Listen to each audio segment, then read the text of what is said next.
Baruch's secret is revealed. The next day, when Avram came into the orchard, he heard a heart-rending cry coming from the watchman's hut, as if someone were engaged in devout prayer. But surely such prayer could only come from a holy man. Who could be in the hut?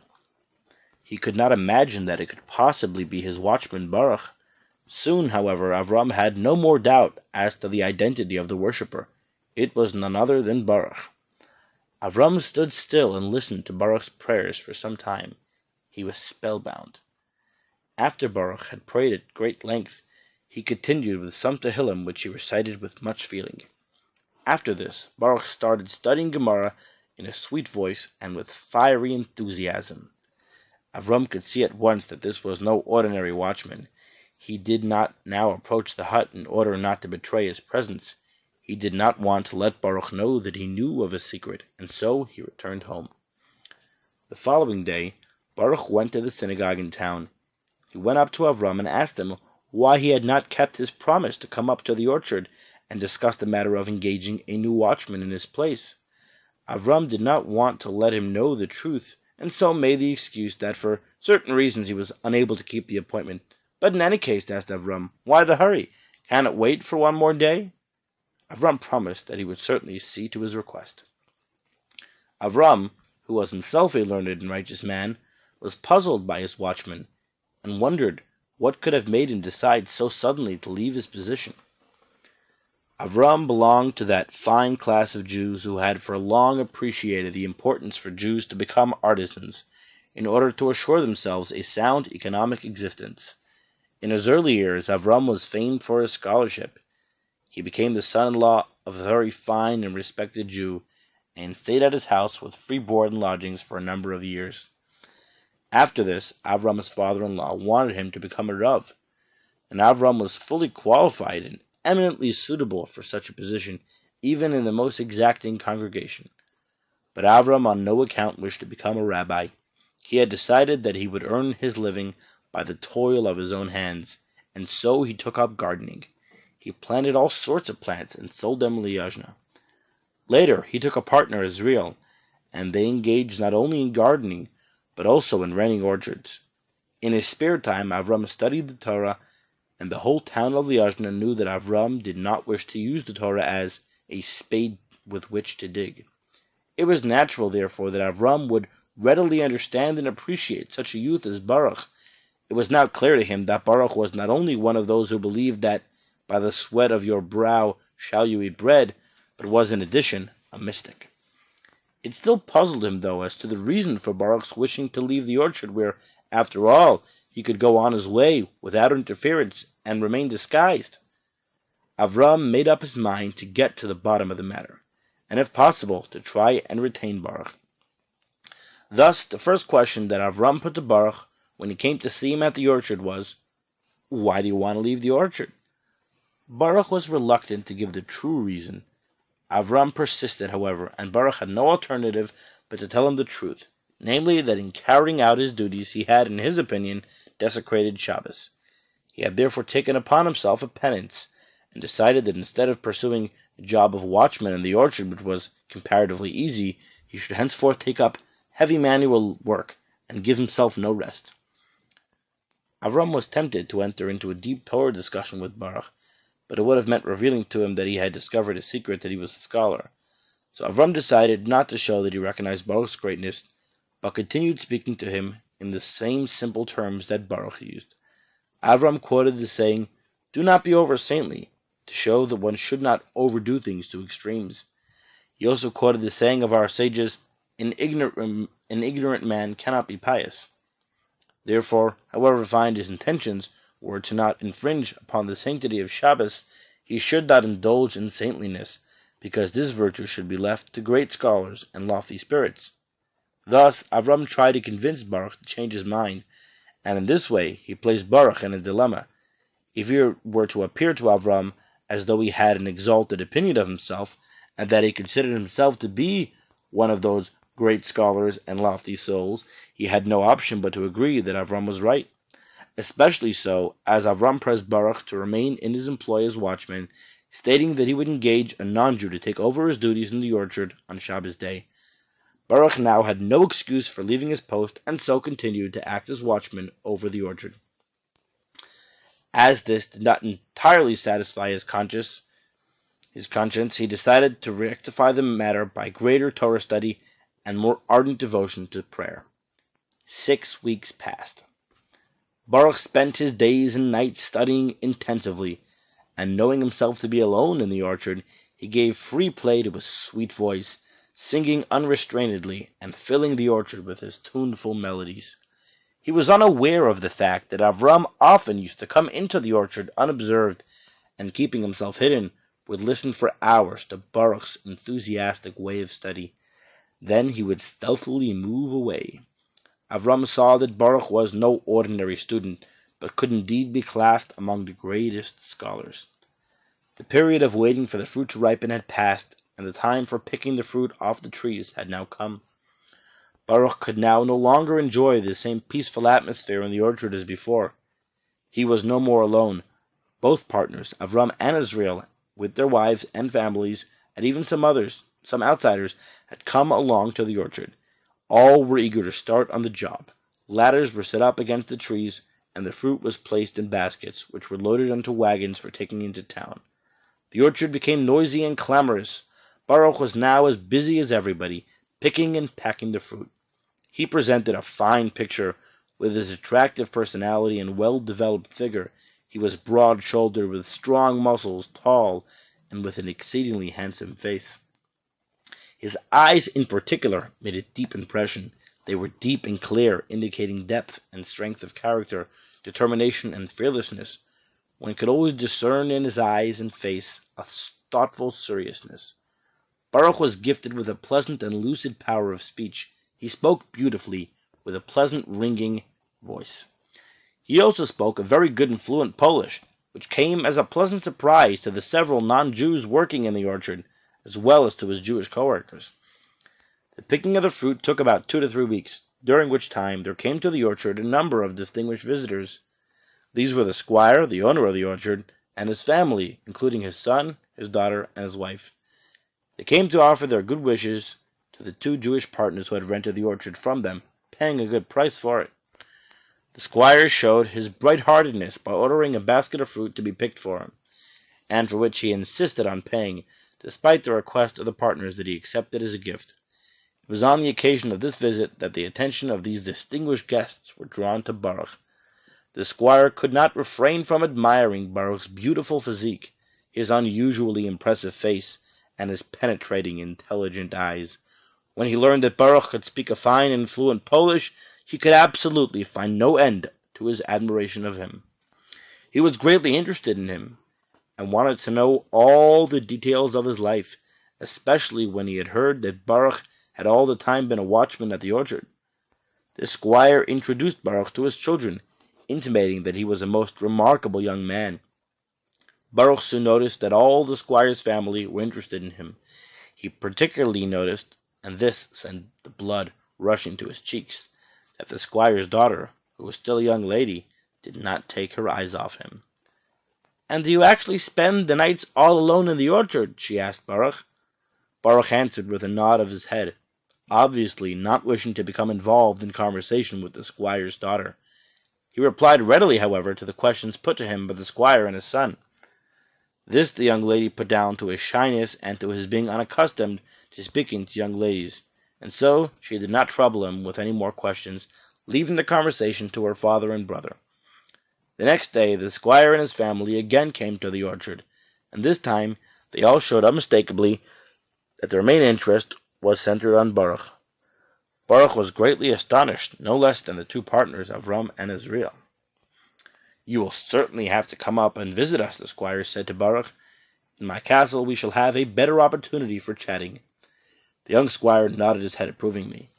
He was also interested in Baruch. His sister stood by smiling, but saying nothing. Baruch made no reply to the invitation of the squire. The only acknowledgment he gave was a vague nod of his head, but he remained silent. The squire and his family took their leave, and Baruch went on with his work, trying to forget all that had just happened. During the day, Baruch was busy with the others, who were engaged in picking the fruit off the trees. In the evening, when everybody returned to town, Baruch remained alone in the orchard. As always, he devoted his time to Torah study and the worship of God. One evening, when Baruch was alone in the orchard, someone suddenly appeared in the doorway of his hut. Baruch turned to see who it was, and to his great astonishment he saw it was none other than the young squire.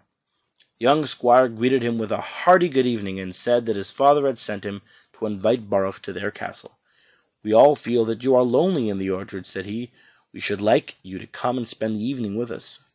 Baruch hesitated and tried to find some excuse for declining the invitation, feeling that it could lead to no good. "I am alone in the orchard," Baruch excused himself. "It is therefore impossible for me to go away and leave it unwatched." The young squire departed. Baruch hoped that the matter would end there, but before long there he was back again, accompanied by 2 footmen with several huge dogs at their heels. "See, my friend, they will guard the orchard for you in your absence, while you are spending the time with us," the young squire said. Baruch was greatly embarrassed.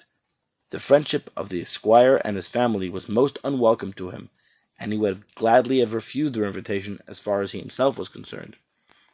But knowing the cruel whims of these squires, and that his refusal might hurt others, in particular his employers, and maybe other fellow Jews around Liozna, Baruch decided to go with the young squire. Here was a case where he could not study his own feelings in the matter. The interest of his fellow Jews stood higher than all else. He was determined, however, that he would show the squire firmness, and by not a single word show any weakness or subservience. It was up to him to uphold Jewish honor and speak and act only in the spirit of the Torah.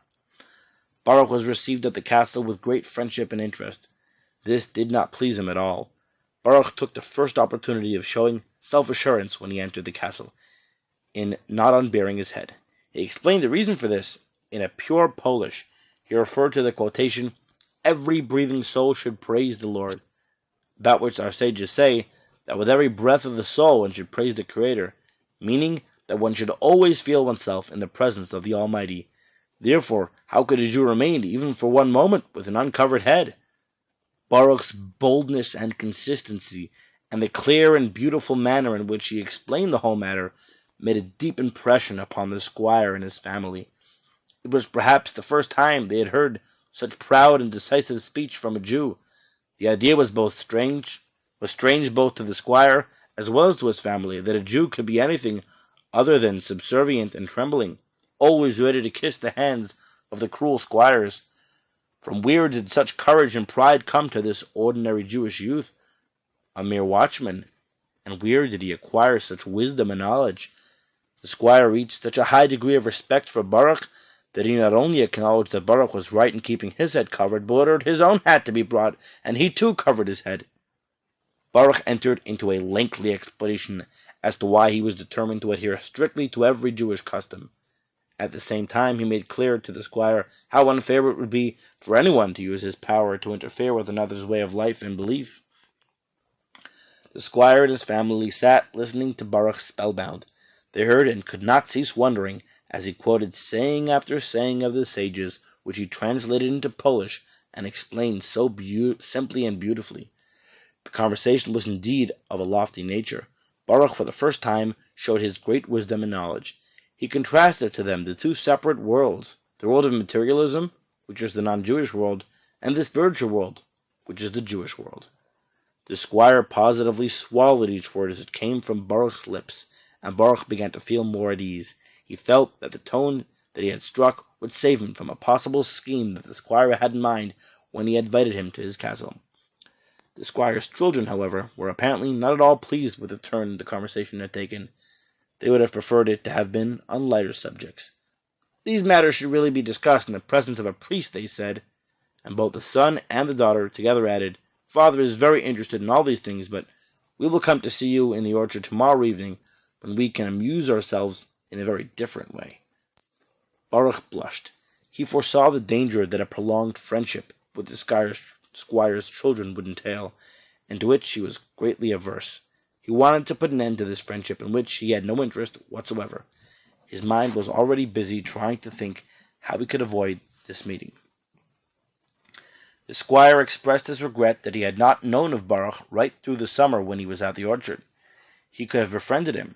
Now it was already the end of the summer.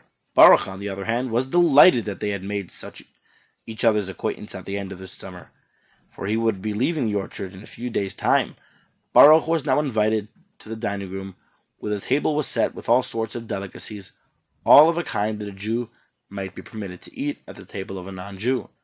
Baruch, nevertheless, had decided that he would not partake of anything, and would simply show them that he had the will and determination not to be put to any test. He was just getting ready to make an excuse and explanation for his not eating with them, when the air was rent with a terrible scream of a young child. It was the squire's youngest child, who had just scalded itself with a pan of boiling water. Everyone in the house ran around, seeing how best to help in the emergency. Baruch, feeling that he might be in the way, or at any rate feeling that no one was likely to want to be bothered with him under the circumstances, took the opportunity of slipping quietly away to the orchard. There he found the 2 footmen and the dogs, who now returned to the castle. That night Baruch could not sleep. He had plenty to think about. His mind could not rest. What was to happen in the evening when the squire's children would be calling on him in the orchard? He started reciting Tehillim, and his voice reverberated throughout the orchard. The next day the 2 partners, Avram and Israel, together with all the others, came to the orchard to continue with the work of picking the fruit of the trees from the trees. As usual, Baruch gave a willing hand with the work. News was brought from the castle that the young child of the squire, who had scalded itself the previous evening, had died. Baruch felt a pain in his heart, as if it had somehow been a matter connected with himself. He did not, however, say a word of what he knew of the incident. The day passed, and Baruch began to experience a feeling of unrest. He felt that the squire's children would feel they had to keep their appointment with him despite the tragic death of the child. What could he discuss with them? How would he conduct himself with them? The old squire was at least a serious person, and he had made an impression upon him. His children, however, were of different clay. No good could possibly come of their visit. Just before nightfall, Baruch, as usual, went into town for evening service. He had decided to have an earnest talk with Avram. He told him of all that had taken place. "I have come to the conclusion that I dare not sleep in the orchard any more," said Baruch. "You will have to find someone to take my place." Avram listened and agreed to Baruch's suggestion, although he did not feel at all sure that the squire's children would really come as they had promised. That night Baruch did not return to the orchard. Avram and Israel went instead to watch the orchard. Avram did not tell his partner what Baruch had told him. He only told him that Baruch did not feel well enough to watch the orchard that night. Avram had to admit that Baruch's fears were justified, for sure enough, the squire's children turned up, but on seeing that Baruch was not there, they went home disappointed. On the following day, Baruch came to work at the orchard the same as his co-workers, but again he returned with them to town for the night. He wasn't going to sleep in the orchard any more. In any case, it was now a matter of only a few more days, and the work at the orchard should be completed. It was already the latter part of the month of Elul. When the work in the orchard was finished, Baruch was paid by the 2 partners, and he again settled down to study in the Beis HaMedrash. He had saved enough money to support himself for some time. He needed so little to keep himself. He generally fasted on Mondays and Thursdays, and ate very little on the other days of the week. Only for Shabbos did he permit himself a little of something extra. The main thing was to sit and study. Now that he was provided with his immediate needs, Baruch studied not only Talmud and Responsa, but also books on ethics. The Yamim Naram had passed. Winter began to draw near with its long nights.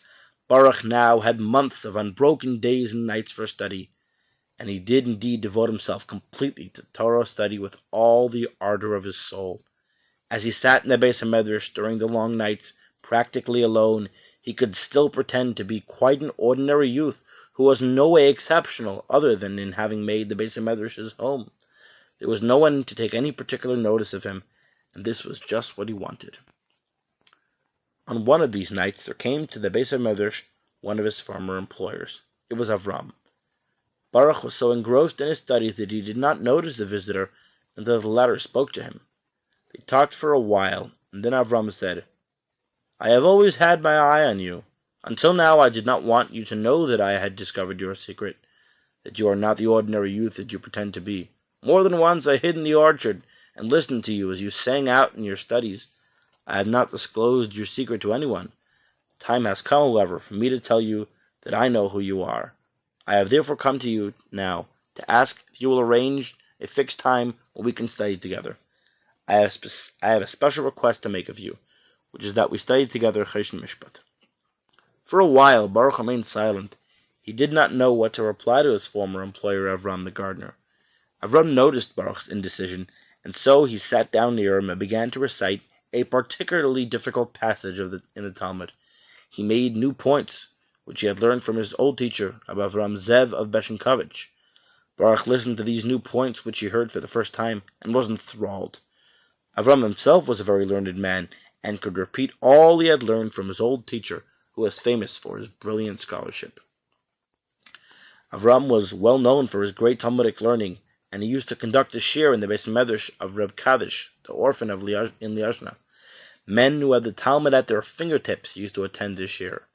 Avram distinguished himself not only by the depth and sharpness of his mind, but also by his fine orderliness and clarity of thought. He began a discourse on the Talmudic tractate relating to sacrifices, which was new to Baruch, as he had been concentrating on the tractates of Nezikin. Baruch listened spellbound. He could see that in Avram he would not only have a wonderful companion, but also reap the benefit of all he, Avram, had learned from his old teacher, Rabbi Avram Zev, the prodigy of Beshenkovich. While Avram continued with his Talmudic discourse, his face was lit up with a radiance which reminded Baruch of his own father's radiant face when he too used to study Torah. This resemblance somehow drew him nearer to Avram, and he felt that he need no longer hide anything from him. Incidentally, Avram promised Baruch that he would keep his secret just as long as he desired. Through the whole winter, the two of them studied together during the long nights. They both derived much pleasure from their joint study, and as for Baruch, the winter could have lasted a lifetime as far as he was concerned, for he had still some of his saved-up money with which to support himself, and he had a companion together with whom to study. The month of Nisan came, and with its coming all the Jews of Liozna began to make preparations for Pesach. The bakeries began their work of baking matzahs, and the whole town was astir with hurry and bustle. Everybody was busy. The teachers closed their classes, scholars slackened in their studies, and all set about preparing for the coming festival. Avram, for the same reason, stopped coming to Baruch nightly as before. "The holy festival is approaching," said Avram to Baruch. "All the time I did not invite you to my house to eat at my table, as I know you would rather not, but Pesach is a different matter. Pesach has to be celebrated in a proper manner, and I want you very much to spend it with me at my house. You will be a most welcome guest." For a few nights, Avram and Baruch did not see each other. A few days before Pesach, Avram came into the Beis Medrash to remind Baruch that he expected him for the Sidarim and for the whole Yom Tov. Baruch was no more in the Beis Medrash. He had disappeared. Apparently, he did not wish to accept Avram's invitation, yet, at the same time, he did not like to refuse him, so he just disappeared without leaving any trace behind him. Avram was terribly upset about Baruch's disappearance, but what could he do about it? He had no idea where to look for him. And what had happened to Baruch? Baruch, who had heard so much about the great Avram Zev of Beshenkovich, suddenly felt an irresistible urge to go to Beshenkovich and become a disciple of this great scholar.